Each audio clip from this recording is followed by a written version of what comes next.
Section 1. You will hear a woman who has just moved into the area talking to a neighbour about problems she is having in her house. First, you have some time to look at questions 1 to 10.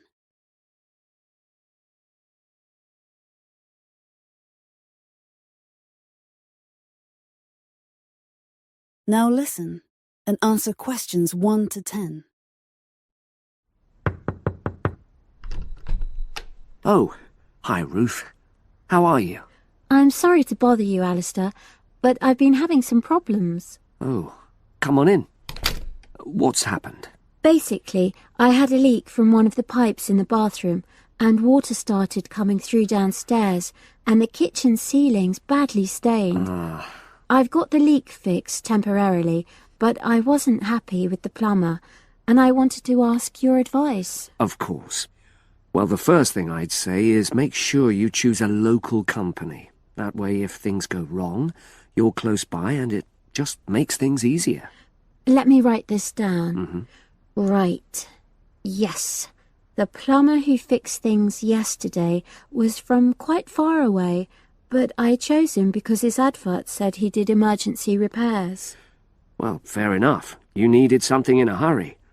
But another piece of advice I'd give is try to avoid calling anybody on weekends. That'll really bump up the prices.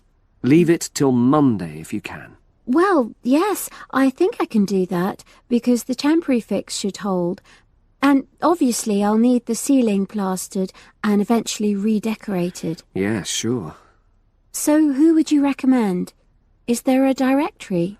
Well, there's quite a good website covering this sort of work. It's www.plasdeco.com. Is that with a K? A C. PLASDECO.com. Got it. Well, I'll try and have a look at that. Yes, it gives price and quality comparisons. Oh, that'll be useful. But I find personal recommendations really helpful as well. You know, you can find out whether you can rely on the company. Well, I know a couple of reasonable plumbers and also some plasterers. Great. There's a company called Peaks Plumbing. Now, they're a father and son team. They're really friendly and they tell you information you need in a clear way, you know, so they really understand what the problem is. Right, well, that's good to know. Are they reliable? Well, that's a downside. Every single time I've used them, they arrive late. And friends have said the same thing. But is the work good quality? Absolutely. Another one is John Damerel Plumbing Services. He's very good. How do you spell the surname? Damerol. Right, got that. And does he do high-quality work? Well, it's fine, you know, but I wouldn't say that was his main point. Basically, he comes out cheaper, you know, than other people. I sense there's a but. Is he unreliable? Oh, he comes when he says he's coming, but he's not very courteous, and he has the tendency to be messy, you know, so you have quite a bit of clearing up to do. Okay. So it's up to you. They're both good workers, and they won't cheat you. Right. And you said you knew some plasterers? Yes, a company called Simonson Plasterers did our living room last year. We chose them because we wanted some fancy work on the ceiling, around the lights. So they can do a variety of designs? You've got it. But it comes at a premium because they are more expensive, you know. Than the others? Yes. Or you could go for a one-man firm called HL Plastering. Harry Lester. He's fine, very reliable, if all you want is a simple job. Do either of them do painting for you if you want? After the plastering's dried out, of course. That's what I was going to say. But I should explain that Harry's quite old now, and so he avoids doing jobs which involve tall ladders, you know. But my kitchen isn't too bad for that. I'd have to ask him if he's prepared to do it. Yeah, sure. So I'll start by looking at the website. All those companies are on there, with their phone numbers, etc.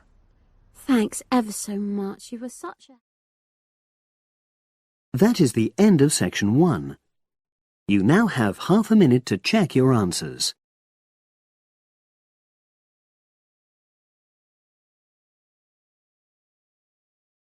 Now turn to Section 2. Section 2. You will hear the education officer in a museum giving a talk to school students who are about to start a one-week work placement in the museum. First, you have some time to look at questions 11 to 15.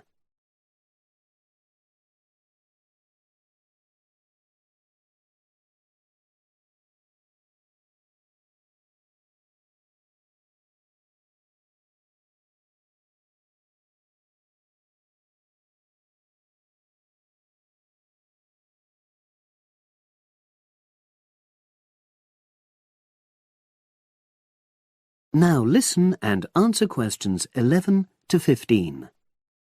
Good morning and welcome. We're really pleased that you're going to be joining us next week for your work placement. Now, each of you will already have met the member of museum staff assigned to supervise you. In this short talk today, I'll be giving you more general information which will be relevant to all 6 of you. Your normal working day is 9 to 5 p.m, but on Monday, because it's your first day, we'd like you to arrive at 8:45. Please note, though, that you'll finish at the usual time. A lot of you have been asking what you should wear for work. Well, you may have noticed that we're not exactly a formal institution, so you'd really be out of place if you wear smart attire like a suit. If you go out on a trip with us, then we'd like you to wear a museum cap. It has our logo on, and we feel it helps people recognize you. But on a day-to-day basis in the museum itself, we say put on your own casual clothing because you'll be doing lots of dusty, messy work. Now, we don't have an enormous number of rules, but work placement is an excellent preparation for the real world of work, and we expect you to be very punctual and reliable. If you're not well, or there's been a hold-up, then what we ask you to do is ring the museum receptionist. He will be in the museum well ahead of opening time, and he'll inform your own personal supervisor in the museum. If you're away for more than one day, we'll inform your school tutor. They'll obviously need to make a note of your absence and follow up if necessary. But most of all, we hope you really enjoy yourselves during the placement. Students say they have a lot of fun, whether it's working with kids in our art workshops held every Monday, or, the most popular, when they go out on our outreach work to residential homes, recording elderly people's memories of school days for our oral history project. So, we hope you feel excited by the prospect of starting next week and well prepared. Your personal supervisor will be there to help you with our health and safety requirements when you start next week, and your supervisors will also brief you about the background to the museum, summarizing all the huge amount of information on our website. In the next couple of days, it might be worthwhile if you get hold of evaluations and other notes made by students who've worked with us before. You can get a lot of pointers from them. Before you hear the rest of the conversation, you have some time to look at questions 16 to 20.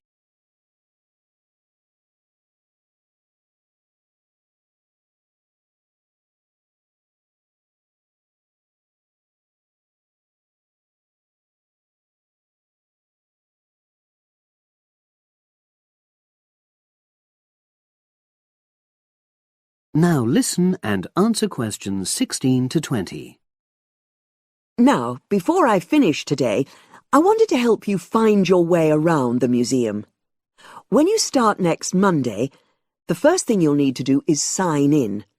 Come through the main entrance, and you'll see the main staircase straight ahead. To the right of this is the statue of the horse, and just behind that is a door. Go through that, and that's the sign-in office. Now, on the first day, you'll be working in Gallery 1. You'll find this as follows. In the central courtyard area, close to the entrance, there's a large chest where visitors put donations for the museum. The door just behind that leads to Gallery 1. The workshop you'll be taking part in starts at 11, but if you want to go in earlier, you can get the key and let yourself in. The key box is quite hard to find. Walk behind reception, and it's between the large gallery and the bookshop. I haven't mentioned breaks, lunch, etc. Unfortunately, our cafe's closed at the moment, so your best bet is to bring a packed lunch. We tend to have our sandwiches in the kitchen area. Go round the reception desk, and you'll see a small circular cabinet. The door to the kitchen area is just behind that. Now, every day, we put up notices about what's happening in the museum. Your supervisor will brief you, but if you want to check up on details, look on our staff notice board. This is in the corner of the play area, at the back, on the wall of Gallery 3. If you have any questions, I'd be happy to help. That is the end of Section 2. You now have half a minute to check your answers.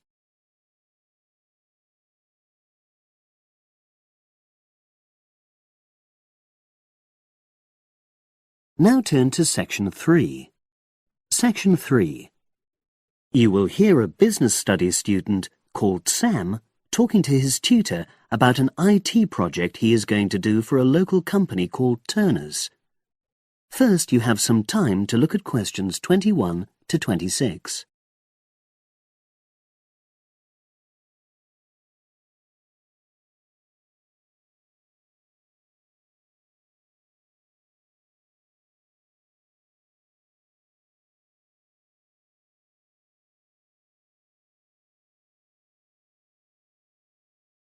Now listen and answer questions 21 to 26. Hello, Sam. Come in and sit down. Thanks. You're here to discuss your company-based IT project, aren't you? Yes, I've been to see the manager and he's given me a lot of ideas about projects that the company would find useful, but I wanted to ask your opinion about them before I choose one. Yes, that's fine. Now, this company's called Turner's, isn't it? That's right. It's a small engineering company. They make machine components for trade use. They're well established. They started in 1976, but they're a bit old-fashioned. Okay. And what kind of projects did Turner's suggest you could do for the company? Well, they want some improvements made to their customer database. The one that they've got at the moment isn't very useful in some ways. I had a quick look at it. That would be a very straightforward project, and it'd be simple enough to evaluate, but I don't think you'd get enough out of a project like that. You wouldn't learn anything new. Well, another project they suggested is to do with their online sales catalogue. At the moment, customers can look at their products, but they can't actually order them online, which must affect their competitiveness. But I said I thought it would take too long. It's quite a big task. You're right. It's too much for the time you've got. It's a pity, though. Then they want some help with their payroll system. At the moment, the way they calculate pay involves a lot of manual accounting. I suggested they could have a system where employees register electronically when they arrive and leave work, so the hours they do could be transferred automatically. I think you'd get a lot out of a project like that. It would extend your skills, but it wouldn't be too much to take on. A student did something similar a couple of years ago, but this is slightly different. Well, then they need help with their stock inventory. They do everything manually. Really? Yes, and it takes so much time. It's probably very inaccurate, too. An electronic inventory would probably be the biggest single benefit for the company. I'm surprised they haven't had it done before. I know. Then they wanted to improve their internal security. The manager had visited other companies where the staff use swipe cards to access various areas of the building. It sounded useful, but the trouble is I'm not really sure how to do it. Well, I think you're right in that assessment. At the moment, it's probably a bit beyond your level of knowledge. Is that all? Just one more. Customer service. They want to be able to collect feedback from their customers in a more systematic way. At the moment, it's a bit of a mess, and they probably lose business as a result. Would that involve you going to see customers at their own premises? Because in that case, you might have to do a fair amount of traveling, and that would incur expenses that haven't been agreed with these companies. I never thought of that. Well, it might not be a problem, but it's something that needs clarifying. Well, I hope that's been helpful in narrowing down the options. Yes, it has, thanks. I'll be able to make a decision now. But while I'm here, can I talk to you about coursework? Sure. Now you have some time to look at questions 27 to 30.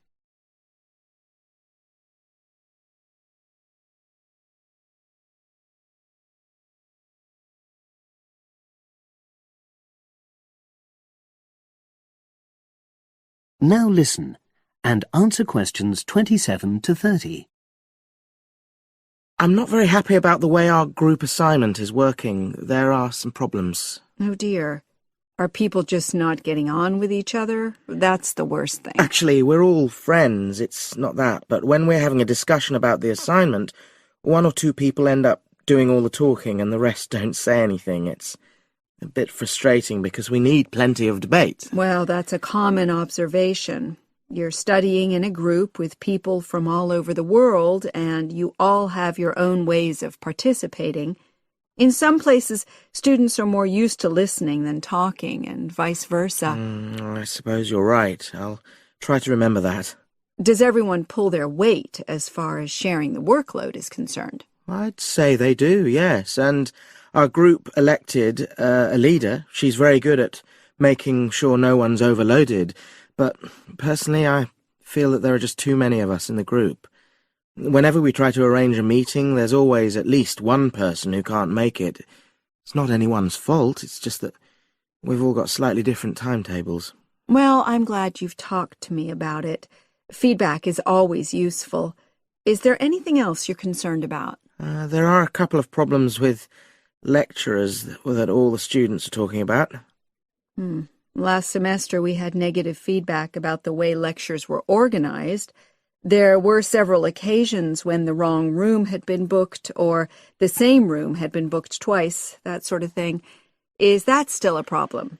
That hasn't happened at all as far as I know. Oh, good. It's sorted out then. But I don't know the reason, but some of the staff often turn up late, so we miss 10 or 15 minutes of our lecture time.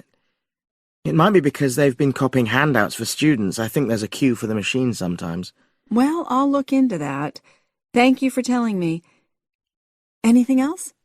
The other thing is that it can be very difficult to get to see a lecturer individually. They're all very supportive and friendly when you do manage to find them, but often they're not in their office, even at times when they're meant to be available for consultation.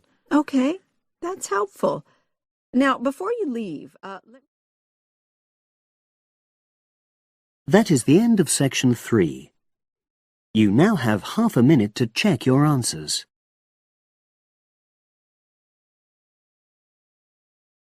Now turn to section 4. Section 4. You will hear a wildlife expert giving a talk to a group of bird lovers in the UK about a species called the tawny owl. Before you listen, you have some time to look at questions 31 to 40.